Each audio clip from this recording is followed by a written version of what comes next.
പ്രഖ്യാപനം നടപ്പിലാക്കുക. പ്രഖ്യാപനം നടപ്പിലാക്കുക. ചരക്ക് കപ്പൽ കടന്നുകയറ്റം. ചരക്ക് കപ്പൽ കടന്നുകയറ്റം അവസാനിപ്പിക്കുക, നിരോധിക്കുക. അവസാനിപ്പിക്കുക, നിരോധിക്കുക. SCPI സിന്ദാബാദ്. SCPI സിന്ദാബാദ്. കടലിൽ മക്കൾ കടലിൽ പോയി പിടിച്ചുപറ്റാൻ എല്ലാ ശ്രമങ്ങളും നടത്തുമ്പോഴാണ് നെറുകെ കപ്പല് നേരെ വരികയും രണ്ടായി ബോട്ടിനെ പിളർത്തിക്കൊണ്ട് കടന്നു പോവുകയും ചെയ്തത്. ഇത്രയേറെ ദുരന്തമുണ്ടാകുമ്പോ അതിലെ പല ആളുകളും രക്ഷപ്പെടാൻ വേണ്ടിയിട്ട് കടലിലേക്ക് ചാടി. പക്ഷെ രണ്ടാളുകൾക്ക് ചാടിയത് അവർക്ക് ചാടിയിട്ടുണ്ടോ അതല്ല ഈ ഇടിയുടെ ആഘാതത്തിൽ അവർ മരണപ്പെട്ടതാണോ എന്ന് പോലും സംശയിക്കുന്നു എന്നാ പറഞ്ഞത്. പിന്നീട് 200 മീറ്റർ അപ്പുറത്ത് പോയിട്ടാണ് കപ്പലിൽ എന്തോ തട്ടിയതായി സംശയത്തിന്റെ പേരിൽ നല്ല ജീവനക്കാരായിട്ടുള്ള ആ കപ്പലിന്റെ തൊഴിലാളികൾ തിരിച്ചു വരികയും ഞങ്ങളെ രക്ഷപ്പെടുത്തുകയും ഉണ്ടായത്. 2.5 മണിക്കൂറാണ് ഞങ്ങൾ വെള്ളത്തിൽ രക്ഷകരെ തേടിക്കൊണ്ട് ഞങ്ങൾ കടലിൽ കിടക്കുന്നത്. ഞങ്ങൾക്ക് കിട്ടിയ പലകയും അതുപോലെ തന്നെ ഫൈബറുമായി ബന്ധപ്പെട്ടുള്ള സംഗതി ഞങ്ങൾ പിടിച്ചു നിന്നാണ് അവർ പറയുന്നത്. നമ്മളെ പല ഇംഗ്ലീഷ് സിനിമയിൽ പ്രത്യേകിച്ച് നമ്മളെ കപ്പൽ ദുരന്തവുമായി ബന്ധപ്പെട്ടിട്ട് വേൾഡില് ശ്രദ്ധ പിടിച്ചു പറ്റിയ സിനിമ നമ്മൾ കണ്ടിട്ടുണ്ടാവും. അത്തരത്തിലുള്ള കഥകളാണ് അവരുടെ പേടിപ്പെടുത്തുന്ന ആ സംഭവങ്ങളിൽ ഈ 11-ാം തീയതി നടന്നിട്ടുള്ളത്. നമ്മള് മനസ്സിലാക്കേണ്ടതുണ്ട്.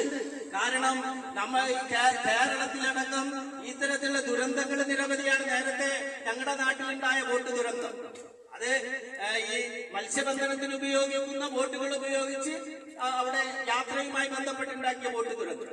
അങ്ങനെ കേരളത്തിലടക്കം മത്സ്യബന്ധനത്തിന് പോയതും അല്ലാത്തതുമായിട്ടുള്ള ബോട്ട് ദുരന്തങ്ങൾ നിരവധിയാണ്. എന്തുകൊണ്ടാണ് ഇത്തരത്തില് ഈ ബോട്ട് ദുരന്തങ്ങള് നിത്യസംഭവമായിട്ട് മാറുന്നത് എന്ന് നമ്മൾ പരിശോധിക്കേണ്ടതുണ്ട്. കോസ്റ്റൽ ഗാർഡിന്റെയും അതുപോലെ തന്നെ മത്സ്യ ഡിപ്പാർട്ട്മെന്റിന്റെയും ഒക്കെ അശ്രദ്ധ മൂലമാണ് നിരന്തരം ഇത്തരത്തിലുള്ള സംഭവങ്ങൾ ഉണ്ടാകുന്നത് എന്ന് നമുക്ക് പറയാതിരിക്കാൻ വയ്യ. മാത്രമല്ല, അന്ന് പിറ്റേന്ന് രാവിലെ മത്സ്യ ഈ ബന്ധനത്തിന് പോയ 2 ആളുകളുടെ മൃതദേഹം തെരഞ്ഞെടുക്കുന്നത് നമ്മൾ കണ്ടു. നമുക്ക് കോസ്റ്റൽ പോലീസ് ഉണ്ട്, അതുപോലെ തന്നെ മറ്റ് സംവിധാനങ്ങളുണ്ട്. പക്ഷേ സാധാരണയായി അപകടത്തിൽപ്പെടുമ്പോ രക്ഷയ്ക്കെത്താൻ ഈ മത്സ്യത്തൊഴിലാളികളുടെ മയ്യത്തുകള് തിരയാൻ വേണ്ടിയിട്ട് വിധിക്കപ്പെടുന്നത് മത്സ്യത്തൊഴിലാളികൾ തന്നെയാണ്. യാതൊരു പരിശീലനവും സിദ്ധിച്ചിട്ടില്ലാത്ത കോസ്റ്റൽ പോലീസും അതുപോലെ തന്നെയുള്ള ഡിപ്പാർട്ട്മെന്റുകളും കയറിട്ട് നമ്മുടെ ഫയർഫോഴ്സ് ആളുകളെ തിരയുമ്പോ കരണ്ടി ഞങ്ങളുടെ ഭാഗത്ത് പറയും അതിട്ട് തിരയുന്നു. പൊന്നാനി തീരദേശത്തെ സംബന്ധിച്ചിടത്തോളം ഇത് ആദ്യത്തെ സംഭവമൊന്നുമല്ല. ഞങ്ങളുടെ പാർട്ടിയുടെ രൂപീകരണ കാലം മുതൽ തന്നെ പാർട്ടി ആവശ്യപ്പെട്ടുകൊണ്ടിരിക്കുന്നതാണ് പൊന്നാനി തീരദേശവുമായി ബന്ധപ്പെട്ടിട്ടുള്ള വിഷയങ്ങൾ. അതിന് താഴെ തട്ട് മുതൽ അങ്ങ് മേലെ തട്ട് വരെയുള്ള ഉദ്യോഗസ്ഥ ജനപ്രതിനിധി സംഘങ്ങളെയൊക്കെ തന്നെ ഞങ്ങൾ കൃത്യമായി അത് ബോധ്യപ്പെടുത്തുകയും അതുമായി ബന്ധപ്പെട്ടുള്ള സമരങ്ങൾ നടത്തി വരികയും ചെയ്യുന്ന സോഷ്യൽ ഡെമോക്രാറ്റിക് പാർട്ടി ഓഫ് ഇന്ത്യയെ സംബന്ധിച്ചിടത്തോളം ഇതൊരു വലിയ വിഷയമായി കണ്ടുകൊണ്ട് തന്നെ ഇത്തരത്തിലുള്ള ഒരു പിന്തിരിപ്പൻ സമീപനവുമായിട്ടാണ് സർക്കാരുകൾ മുന്നോട്ട് പോകുന്നത് എന്നുണ്ടെങ്കിൽ ഇത് അത്തരത്തിലുള്ള സമര പരിപാടികളുമായി social democratic party of India മുന്നോട്ട് വരുമെന്നുമാണ് സാന്ദർഭികമായി എനിക്ക് സൂചിപ്പിക്കാനുള്ളത്. പ്രിയപ്പെട്ടവരെ, 2 ജീവനുകളാണ് നഷ്ടപ്പെട്ടിട്ടുള്ളത്. നേരത്തെ ഇവിടെ ഉദ്ഘാടകർ സൂചിപ്പിച്ചതുപോലെ തന്നെ 2 കുടുംബത്തിന്റെ അത്താണികളാണ്. സ്വന്തമായി വീട് പോലും ഇല്ലാത്തവരാണ്. അതുപോലെ തന്നെ മത്സ്യബന്ധനവുമായി ബന്ധപ്പെട്ട് മാത്രം ജോലി ചെയ്യുന്നവരാണ്. ട്രോളിംഗ് നിരോധനമൊക്കെ വരുമ്പോൾ കൃത്യമായി പറഞ്ഞാല് പട്ടിണിയിൽ കഴിയുന്ന ഒരു ജനവിഭാഗമാണ് പൊന്നാനി തീരദേശത്തെ ജനവിഭാഗം. ആ ജനവിഭാഗത്തിൽപ്പെട്ട 2 ജീവനുകളാണ് ഇപ്പൊ ഈ കഴിഞ്ഞ ദിവസം നഷ്ടപ്പെട്ടിട്ടുള്ളത്. തികച്ചും അശ്രദ്ധമായ രൂപത്തിലുള്ള ആ കപ്പലിന്റെ ഭാഗത്തു നിന്നുണ്ടായിട്ടുള്ള അശ്രദ്ധമായ നടപടികൾ മൂലമാണ് ആ 2 ജീവനുകൾ നഷ്ടപ്പെട്ടത്. ഇവിടെ സൂചിപ്പിച്ചതുകൊണ്ട് ഞാൻ അതിലേക്ക് കടക്കുന്നില്ല. അതുകൊണ്ട് തന്നെ സോഷ്യൽ ഡെമോക്രാറ്റിക് പാർട്ടി ഓഫ് ഇന്ത്യക്ക് ഈ വിഷയത്തിൽ പറയുവാനുള്ളത്, ഞാൻ നേരത്തെ പറഞ്ഞതുപോലെ പാർട്ടി രൂപീകരിച്ചതു മുതൽ ഞങ്ങൾ ആവശ്യപ്പെട്ടുകൊണ്ടിരിക്കുന്നതാണ് പൊന്നാനി തീരദേശവുമായി ബന്ധപ്പെട്ട വിഷയങ്ങൾക്ക് പരിഹാരം കാണണമെന്നുള്ളത്. ഇവിടെ ഒരു കടലിൽ രക്ഷാപ്രവർത്തനം നടത്താൻ ഒരു മൊബൈൽ ആംബുലൻസ് സംവിധാനം ഇവിടെ ഓഖി ദുരന്തത്തിൽ പ്രഖ്യാപിച്ചിട്ടും നമ്മുടെ പിണറായി സർക്കാരിന്റെ ഒന്നാം സർക്കാരിന്റെ കാലത്ത് പ്രഖ്യാപിച്ചിട്ടും ഇതുവരെ അത് പൊന്നാനിയിൽ മാത്രം നടപ്പിലാക്കിയിട്ടില്ല. അതുപോലെ തന്നെ ഇതാ മഴക്കാലം ആരംഭിക്കുകയാണ്. മഴക്കാലം ആരംഭിച്ചു കഴിഞ്ഞാല് പൊന്നാനി തീരദേശത്തെ ജനവിഭാഗങ്ങള് അവർ ഭീതിയിലാണ്. അവർ പിഞ്ചു കുഞ്ഞുങ്ങളെയും എടുത്ത് സ്കൂളുകളിലേക്കും അതുപോലെ തന്നെ മറ്റ് അഭയാർത്ഥി ക്യാമ്പുകളിലേക്കും ഒക്കെ യാത്ര ചെയ്യുന്ന സമയം ഇതാ ആസന്നമായിരിക്കുന്നു. കഴിഞ്ഞ പ്രാവശ്യം പാർട്ടി MLA ഓഫീസിലേക്കും അതുപോലെ തന്നെ താലൂക്ക് ഓഫീസിലേക്കും ഒക്കെ മാർച്ച് നടത്തി സമരം നടത്തി ആവശ്യപ്പെട്ടതാണ് തീരദേശത്തെ ഈ വിഷയവുമായി ബന്ധപ്പെട്ട് പ്രഖ്യാപനങ്ങളല്ലാതെ നടപടികളൊന്നും തന്നെ പൊന്നാനി തീരദേശവുമായി ബന്ധപ്പെട്ട് സർക്കാരിന്റെ ഭാഗത്തു നിന്നോ ഫിഷറീസ് വകുപ്പിന്റെ ഭാഗത്തു നിന്നോ അതുപോലെ തന്നെ മത്സ്യബെഡിന്റെ മറ്റു ഉദ്യോഗസ്ഥ മേഖലയിൽ നിന്നോ യാതൊരുവിധ റെസ്പോൺസും ഇല്ല എന്ന് മാത്രമല്ല കൊടുക്കുന്ന പരാതികൾക്കും നിവേദനങ്ങൾക്കും പുറംതിരിഞ്ഞു നിൽക്കുന്ന സമീപനമാണ് ഇവരുടെ ഭാഗത്തു നിന്നൊക്കെ ഉണ്ടാകുന്നത്. നമുക്കറിയാം വളരെ ഗൗരവകരമായ വിഷയം. ഇവിടെ എല്ലായിടത്തും ഉദ്ഘാടനങ്ങൾക്കും അതുപോലെ തന്നെ ഏതെങ്കിലും ഷോപ്പ് ഉദ്ഘാടനത്തിന് വരെ പാഞ്ഞു ചെല്ലുന്ന നമ്മുടെ ഫിഷറീസ് മന്ത്രിയുണ്ട് സജി ചെറിയാന്. ഇത്തരത്തിലുള്ള ഒരു വലിയ ദുരന്തം പൊന്നാനിയിൽ ഉണ്ടായിട്ട് പൊന്നാനിയെ സംബന്ധിച്ചിടത്തോളം ആ തീരദേശത്തെ ജനവിഭാഗങ്ങളെയും മറ്റു വിഭാഗങ്ങളെയും ഒക്കെ കണ്ണീരിലാക്കിയ ഇത്രക്കും വലിയ ദുരന്തമുണ്ടായിട്ടും ഫിഷറീസ് മന്ത്രി ആ ഭാഗത്തേക്കൊന്ന് തിരിഞ്ഞു നോക്കാൻ സാധിച്ചിട്ടില്ല എന്ന് പറയുമ്പോ പറ്റിയിട്ടില്ല എന്ന് പറയുമ്പോ മത്സ്യത്തൊഴിലാളികളോട് തീരദേശ മേഖലയോട് നമ്മുടെ ഫിഷറീസ് മന്ത്രിക്ക് എന്തുത്തരവാദിത്തമാണ് ഉള്ളത് എന്ന് കൃത്യമായി ഇതിലൂടെ നമുക്ക് മനസ്സിലാക്കാൻ സാധിക്കും.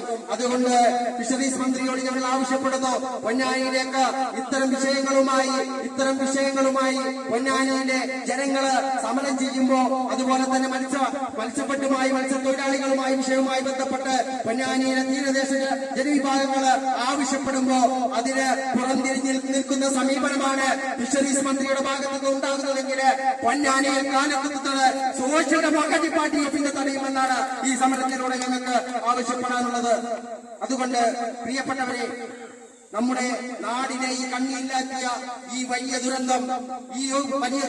ദുരന്തത്തെ സംബന്ധിച്ചിടത്തോളം അതിലെ 2 ജീവനുകൾ നഷ്ടപ്പെട്ടോ ആ ജീവനുകൾക്ക് അതിന് അവരുടെ ആശ്രിതർക്ക് സർക്കാർ ജോലി നൽകണമെന്നാണ് സോഷ്യൽ ഡെമോക്രാറ്റിക് പാർട്ടി ഓഫിന്റെ തുടക്കം കുറിച്ച ഈ പ്രത്യക്ഷ സമരത്തിലൂടെ ഞങ്ങൾക്ക് ആവശ്യപ്പെടാനുള്ളത്. അതുപോലെ തന്നെ പരിക്ക് പറ്റിയവർക്കും അതുപോലെ ബോട്ട് നഷ്ടപ്പെട്ട ആ ബോട്ടുടമക്കും അതുമായി ബന്ധപ്പെട്ടവർക്കുമൊക്കെ മാന്യമായ നഷ്ടപരിഹാരം നൽകിയിട്ടില്ല എന്നുണ്ടെങ്കിൽ ഇത് Ponnani municipality social democratic party of ഇന്ത്യയുടെ പൊന്നാനി മുനിസിപ്പൽ കമ്മിറ്റിയുടെ നേതൃത്വത്തിൽ നടത്തുന്ന സമരമാണ്. പക്ഷേ ഇതിനൊരു പരിഹാരം കണ്ടിട്ടില്ല എന്നുണ്ടെങ്കിൽ പൊന്നാനി നിയോജക മണ്ഡല കമ്മിറ്റിയുടെ അത്യുജ്വലമായ സമരം ഈ പൊന്നാനിയുടെ മണ്ണിൽ നടക്കുമെന്ന് ഇവിടെ പ്രഖ്യാപിച്ചുകൊണ്ട് ഈ സമര പരിപാടിക്ക് എല്ലാവിധ അഭിവാദ്യങ്ങളും അർപ്പിച്ചുകൊണ്ട് ഞാൻ അവസാനിപ്പിക്കുന്നു. ജയ് ഹിന്ദ്, ജയ് സോഷ്യൽ ഡെമോക്രസി. ആ സംവിധാനങ്ങളൊക്കെ നിലവിൽ വന്നിട്ടുള്ളത് അതിന്റെ അടിസ്ഥാനത്തിൽ ഇവർക്ക് നഷ്ടപരിഹാരം ഇതിന് പുറമെ നൽകണമെന്ന് ആവശ്യപ്പെട്ടു. പിന്നെ അത് മാത്രമല്ല ഓഖി ദുരന്തവുമായി ബന്ധപ്പെട്ടിട്ട് ഒന്നാം പിണറായി സർക്കാർ പ്രഖ്യാപിച്ചിട്ടുള്ളതാണ് മൊബൈൽ ആംബുലൻസ് കറണ്ട് ഇവരെ നടപ്പിലായി. അത് നടപ്പിലാണെങ്കിൽ അതിനെ ആവശ്യപ്പെടുന്നു.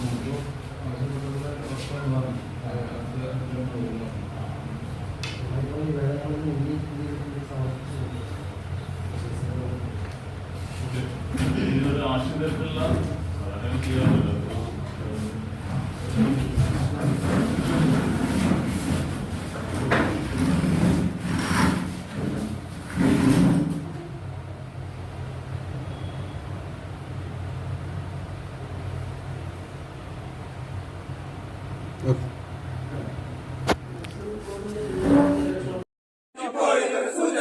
സൂചന കണ്ട് പഠിച്ചില്ലെങ്കിൽ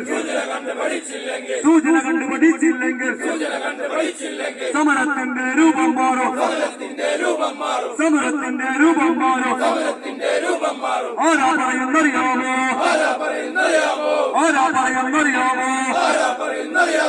SDPI സിന്ദാബാദ്. കടലിൽ വീണ് മരണപ്പെട്ട തൊഴിലാളികളുടെ കുടുംബത്തിന് 25 ലക്ഷം രൂപ അനുവദിക്കുക. 25 ലക്ഷം രൂപ അനുവദിക്കുക. സിന്ദാബാദ് പ്രേക്ഷക സംഘം സിന്ദാബാദ് പ്രേക്ഷക സംഘം സിന്ദാബാദ് SDPI സിന്ദാബാദ്